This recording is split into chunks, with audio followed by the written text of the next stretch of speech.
Welcome to the SaaS AdLab podcast. We're reaching the stories of SaaS founders, entrepreneurs, and CEOs. My name is Luis. I'm the founder of Fantôm Agency, a digital marketing agency specializing in scaling SaaS companies. And today I have the pleasure of interviewing Jayson DeMers.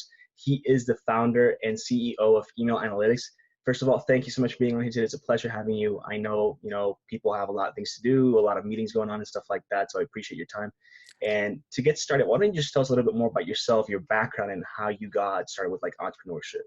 Yeah, absolutely. And thank you for having me on. It's a pleasure and a privilege. So a little bit, more about myself. Well, I started out with entrepreneurship probably about 12 years ago. Was working in marketing, and this is back when Twitter, Facebook, and social media was really starting to become interesting from a marketing perspective, and not a lot of people were using it for that yet. And I sort of saw the potential in using social media for marketing. And so I figured I could start up a little side hustle, from in addition to my full-time job and make a little bit of extra money, sort of consulting other companies on how they could be sort of getting into social media. Right. And so I started a company called Audience Bloom. And just to sort of do this side hustle. One client led to another, as word of mouth sort of, they said, hey, check this guy out and his ideas. And eventually my side income became more than my full-time salary at my job. Right. And that's when I knew I think it's time for me to quit my full-time job and Right. sort of take my side hustle full-time. But that was never the intention, right? Well, I didn't start out with the intent of, becoming an entrepreneur and starting a company. And no, my intent was I want to make more money so I can do more things. Mm-hmm. Like that was my intent. Mm-hmm. It just sort of evolved into, well, if I want to, keep growing my side hustle, I'm going to have to do it full time and not be constrained by a full-time job. So that was the point for me when that number crossed my full-time salary. I said, okay, it's time for me to make the jump. And that was a scary jump, but obviously it was the right decision. I wouldn't make a different decision. I wouldn't change my decision at all. Right. So after that, so I ran that agency. So that Audience Bloom turned into sort of a full, not full. It turned into a specialized marketing agency. We specialized in SEO, actually, even though I had started it with the intent of social media consulting. I actually had a background and a knowledge of search engine optimization. Gotcha. And that was actually more interesting to my clients than social media. So they said, well, this social media thing is cool, but we're not totally sold on, Twitter and Facebook for marketing, but tell us more about what you can do to help us get ranked in Google. And so I said, okay. So I helped clients, with their Google rankings. And that was popular. And so that was really what led to, to sort of the growth of my, of the business. Mm-hmm. So I ran Audience Bloom for about 10 years. And about 9 years, because I started it in 2010 and sold the agency in early 2019. Nice. So about 9 years. Now in early 2018, that's when I created Email Analytics, and I created that based on sort of a need that I saw. What had happened was throughout my 8-9 years of running Audience Bloom, I noticed something. All of my employees were remote employees, work from home, and much of their work could be linked to their email activity, is what I found. So essentially, if they weren't communicating with vendors, clients, suppliers, or other sort of essentially communicating over email, it was pretty safe to say that they weren't working. And I thought I wish I had a way to see what their email activity looks like. Who are they emailing with? At what times of the day? On what days? And this is only communication with an employee to a client or somebody else that wasn't part of the team? Well, actually, it looks at all their I wanted to see all of their communication, whether it was internal between, one colleague to another, or whether it was outbound to leads or clients or vendors or so on. I wanted to see all of it because to me, email activity was indicative of productivity. Gotcha. And so what I found was that there weren't any good solutions on the market for just simply taking email activity and visualizing it into charts and graphs and tables and so on. And I said, well, if I need this and if I feel like this would be helpful, there's got to be a lot of other, owners of companies, small businesses who would probably also find this helpful. I said, what about customer service teams or sales teams who want to know the average response time, that their sales agents are, what are their average response times for potential leads? What about customer service teams? How quickly are they responding to new customers? And what are the most, heavy email traffic times of the day? Is it noon? Is it 9 a.m.? Is it 4 p.m.? What days of the week are they working the most, or are they seeing the most volume? And so I decided, since there isn't a good solution out there to learn this info, why don't I just build it and make this, sort of a second venture? I had an appetite for, entrepreneurial startups. I love the process of starting up a new business. And so I said, let's do this. So in early 2018, in early 2017, I started building the tool. Not myself, I'm not a technical guy, but I hired, talent to help me build it. And then launched the first version of it in 2018, that's the version that's still, that's currently live and active. Like very, very new. It's very, very new. Yes, very new. And we are currently in development of version 2.0, which is set to launch before the end of this year. So within the next 2 months, we'll be launching the next version of the tool based on customer feedback and sort of all the things we've learned from version 1.0. Yeah. So that's kind of what brought me along the entrepreneurial journey and got me into email analytics and got me to where I am today. Cool. Super awesome story. And that's something that I typically like, or not like to see, but it's something that I see in the podcast and people that I talk to is a lot of them, they somehow start with some sort of agency, whether it's SEO or social media or advertising. And they have the benefit of seeing problems at scale with the many, whether it's like in your case, you were actually building it for your own problem, but in most cases they're looking at this and they're seeing problems that they see with their customers that are experiencing. Sure. That's where that tool comes in. So a little bit different, but how would you say that,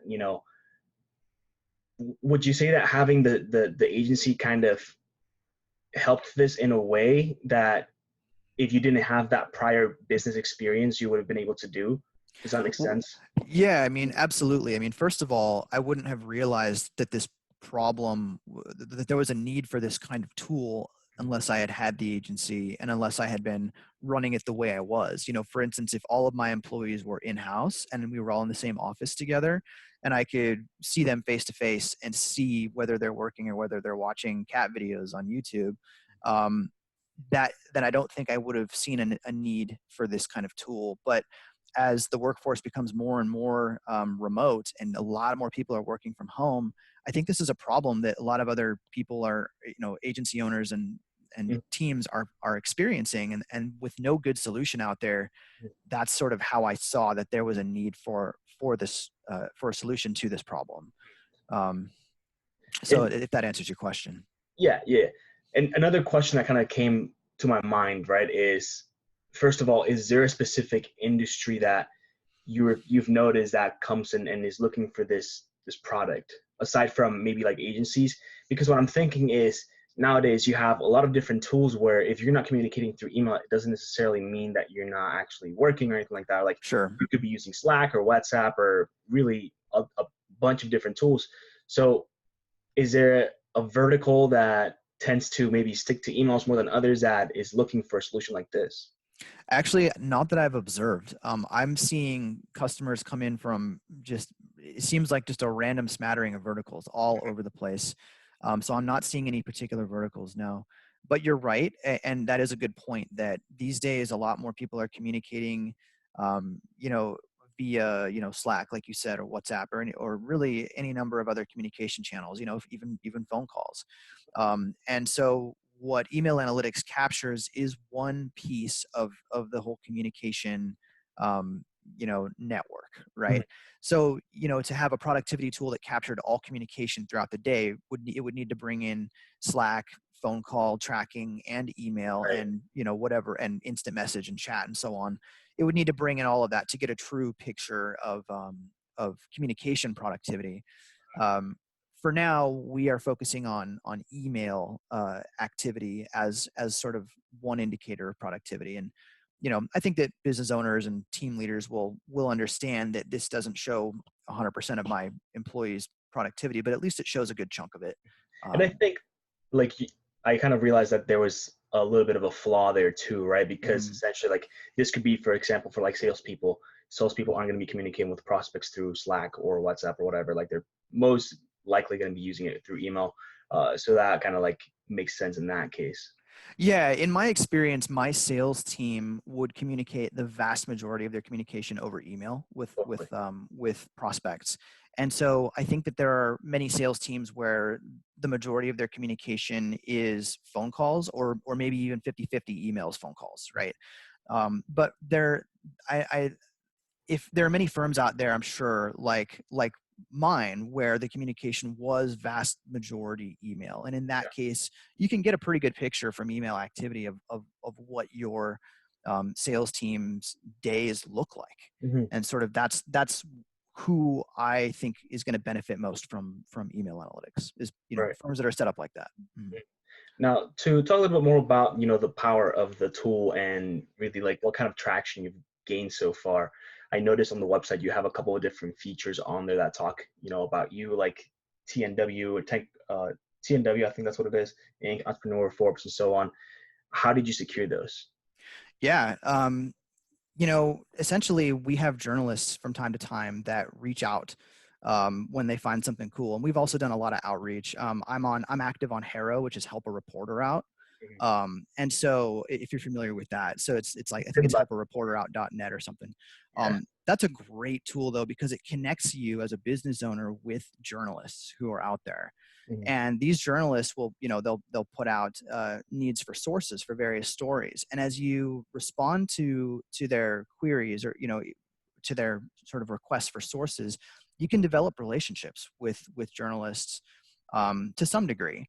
And even if you don't get, you know, even if your pitch doesn't get picked up for a story today, maybe a month or two down the line, you know, they'll remember you from, you know, a pitch that you gave previously, and say, hey, you know, I'm doing a story about new trends in analytics.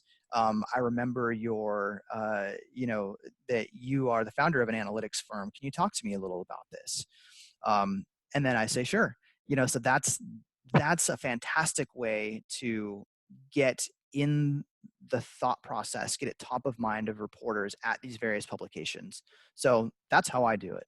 Yeah. So be active on Haro, respond to as many pitches as you can, be friendly, and, you know, offer journalists free trials of your software, and more than that, give them free access to it. You know, don't just say, here's a free trial. Just say, hey, I've just upgraded you to a, you know, free pro account, you know, for life. You Mhm. know, show them that you are giving them something of value, you Like know, that. and they will do the same for you. Mhm. That's what I've found. So it's all about, you know, give and and you shall receive, I guess, is a good way Yeah. to put it. Reciprocation. Yeah. Totally. Yep. What's been the biggest sales challenge that you've faced in the past? Like, what is it? What does a typical sales process for you look like? Are you sending out cold emails? Are people finding you through SEO? I'm sure that's great right now since you had an SEO agency. Yeah. Uh, but like, So what's the typical, process? yeah. So as an SEO expert, um, all 100% of my marketing efforts thus far have been focused on solely SEO. Since that's my area of expertise, I don't need to pay anybody for, you know, to do that. I can do that myself with my own time. And so that's what I've done. I have not done any PPC or really any social media, other than just sort of, you know, syndicating blog posts on Twitter and LinkedIn and Facebook. Um,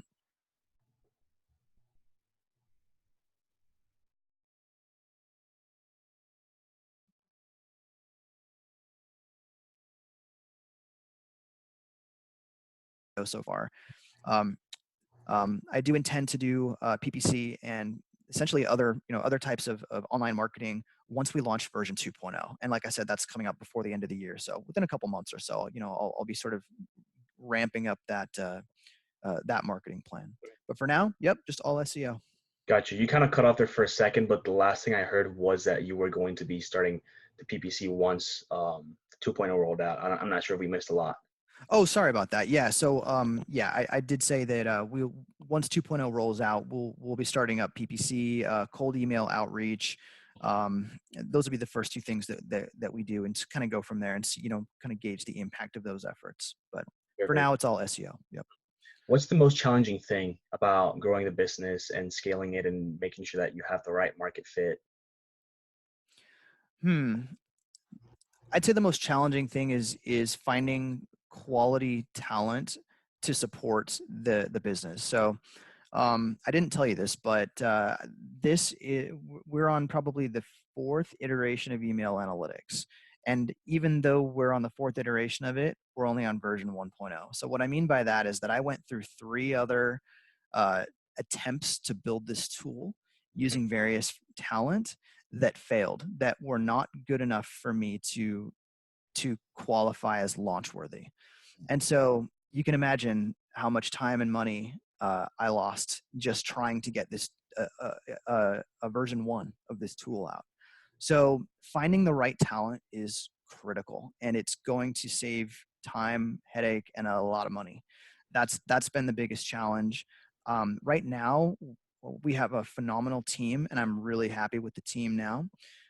But it took years to get to that point. What So what was it like the thing that kind of clicked, right? Like obviously like just finding the right people is it's hard. So like yeah. if anyone's out there trying to look for somebody or they don't know like what kind of questions to ask, like what should they focus on or what traits should they look for? Is there something that you realized from, I think you said it was 4 people, like Yeah. how many,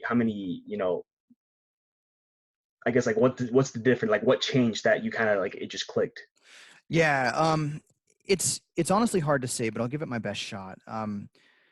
So first of all, I was working with offshore developers for the first several projects. You can do that, and I would say that when you do that, you're going to pay less money because the price difference compared to, for instance, an American or someone in Australia or someone where the price of, the wages are going to be higher. Um, Comparatively, it's an attractive price point to go with someone overseas. However, what I ran into was difficulty communicating consistently, clearly. And I'm not just talking about a language barrier. I'm Gotcha. talking about, working hours. Maybe they're only available for 1 or 2 hours out of my workday, in which case there's not enough time to communicate thoroughly enough about the project. Um, and so what I would say I would look for first and foremost is a communicator, somebody who shows readiness and willingness to be there and communicate, and who thinks of things that you don't think of, and sort of fills in the gaps that you don't even know are there. That's sort of a signal to me that I've found somebody good. One big challenge, though, that's really tough to overcome is that, if you're a founder or a soon-to-be founder and you want to make an app or something technical, but you don't have any technical experience, it's really challenging to know whether you're hiring somebody, who's going to be your developer or your CTO, who has sufficient expertise, Mhm. technical expertise. Because I can't ask somebody screening questions to test their technical expertise because I don't have that technical expertise. Right. So that's a big challenge. Um, I don't know how to overcome that one yet. I will say that I think I got lucky and found somebody who has, the technical expertise and also the communication prowess that I was talking about. But I would say that if you have to go through 1, 2, or even 3 people like I did before you find somebody who you feel good about, that's probably similar to what many founders are going through. Yeah. From what from other founders that I've talked to, it's not uncommon to have to sort of cycle through talent until you find the right keepers. Mhm. So I would just say don't get discouraged, because I think that, starting up a business is really a lot of it is a lesson in perseverance. And if you can make it through where other people don't, then that's what differentiates you from the wannabes. So Totally. that's sort of what I found. Yeah, yeah. I think it all makes sense. And the thing about the CTO, like the technical founder, where you need a co-founder or something like that, it makes complete sense. And it's Mhm. hard, right? Because you don't know what you don't know, so it's Exactly. Yeah, hard to know. exactly. But yeah, definitely, I think like a lot of people definitely get lucky with that. But also the fact that I think there's that kind of like desire from both parts of the spectrum that want to create something. So if you don't know that you can do it as a co-founder, technical co-founder, then maybe you wouldn't be as open to doing it um, as if you did know everything that you need to know, essentially. Yeah, that could be, and there is something fun about finding somebody who's just as excited about your project as you are, telling them your idea, and having them say, "Yeah, here's exactly how I think we could do that," and "Oh, let me tell you, here's what I like about your idea, and here's how I think we could do this part even better." Right. Having somebody who shares that enthusiasm with you and who can bring that technical side, I think it really does help to energize me, at least on the project. Totally. Um, so I think there's banes and boons to it, just like most things in life. But it is a challenge. I would just say don't let it. To anybody listening, don't let it stop you if you have to go through failure. Yeah. That's been my lesson. Yeah. Cool. Cool. Awesome. And what is the like number one thing? Like, if you're gonna go back to work right now, like, what's the number one thing you're currently working on? Sorry, if I was going to go back to back. Oh, I understand. Okay. Yeah. What's the thing I'm working on right now? Right. Well, earlier this morning, I was on a call with my CTO and a designer, because we're working on the new design for 2.0 for email analytics. And so that was a great call. I'm really excited about the design of the app. So I'm working with that designer. So if I were to go back to work right now, I'd be working with the designer on, creating the mock-ups for the screens and improving them and sort of getting it looking the way I envision it to look. Cool. Awesome. What's one thing you're not very good at? Well, not very good at. Well, I wish I was more technical. So I mean, I actually started to try to learn code because I got frustrated in my own lack of technical expertise, and so I I started using this app that teaches you Swift, and it's by Apple, and I think it's called Swift something or other, but it's a fun little app. But what I learned as I made my way through it was I might know how to write some lines of code in Swift now, but I have no idea how to actually make an app still. Like Yeah. I don't know what to do with this code. I don't even know where to write it. And so I realized that the world of technical when it comes to code and development is far, far bigger than just knowing how to code. There's a Um, lot. Like, I don't know anything really about it, and like I felt like I want to like interviewing people. Like, I know the potential of the things that you can do. yeah. But it's like I go, like you said, like just on a website that teaches you how to code. I'm like, this is not like Yeah. So, Yeah, and back, 15 years ago or whatever in college, I even tried to take a course on JavaScript 101. And I remember the professor there said, on the first day of class, probably 300 or 400 people, were in this class. And he said, only 1% of you are going to actually go on to become coders. The other 99% of you are probably just wasting your time. And, I tried. I worked harder in that class than I worked in any other class, but I was only able to barely scoot by. yeah, And so I think some people are wired for it and other people aren't. And I think it's okay to realize when you are and when you aren't. And sort of, as a founder, it's important to realize when you need to delegate something totally. that you're not good at versus spending your time on something that you are. So 100. identifying your own strengths and weaknesses and working, on your own strengths is, I think, a good way to be efficient. And so that's one thing I've learned for sure. Totally. One of the most important ones too, I think. We're getting Yeah. close to the time here. So if you could have one thing for email analytics, what would it be? Can you help clarify one thing? I mean, because I feel like if a genie asked me that question, I would say, you know, a perfectly working app that looks amazing and has, 10 million users, right? That's it. That's it. Like Well, that's actually a hey. really cool way to place the question, because I've never like, it is super broad, but like, Hmm. that's the idea, to like really get you to like, open up and like, what are you Yeah. thinking about the app? Like, do you want to exit it? Do you want to keep on working on it? If someone's asking you to sell it, would you sell it, kind of thing? You know, what I've learned about myself is that in order to feel mentally stimulated, I need to be working on something. And so, I want to be working on something. I really like email analytics.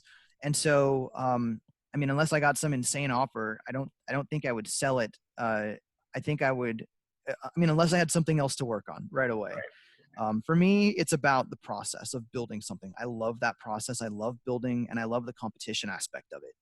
Mhm. I love seeing my rankings go up in Google, for instance, and I love seeing my traffic go up, and I love seeing my active user counts go up.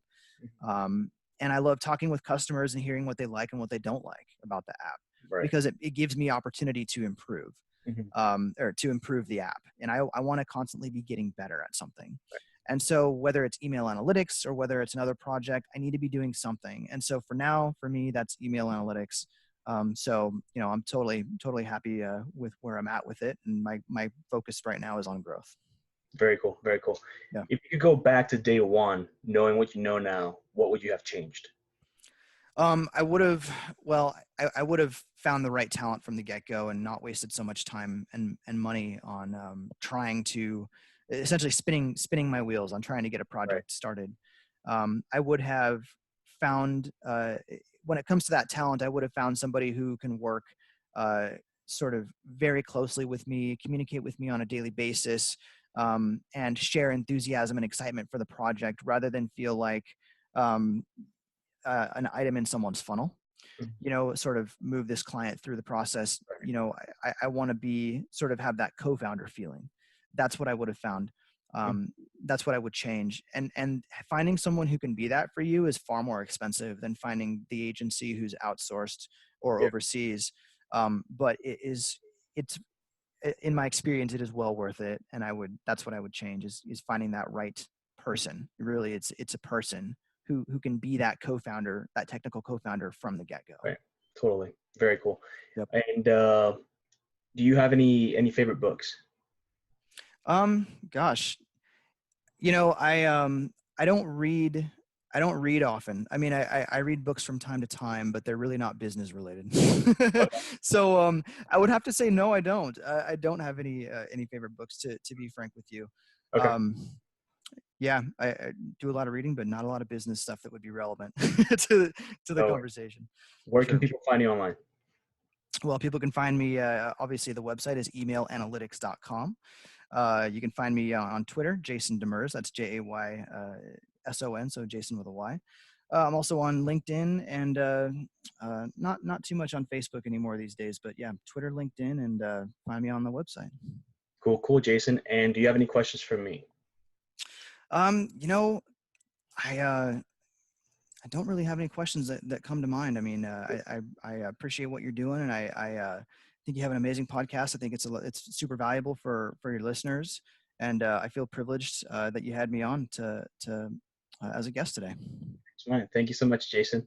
Thank you And very much. for anyone who's watching, listening, whatever it is you're doing with the format, make sure you like, subscribe, share it with your friends, and we'll see you next time. Thank you. Thank you. Bye-bye.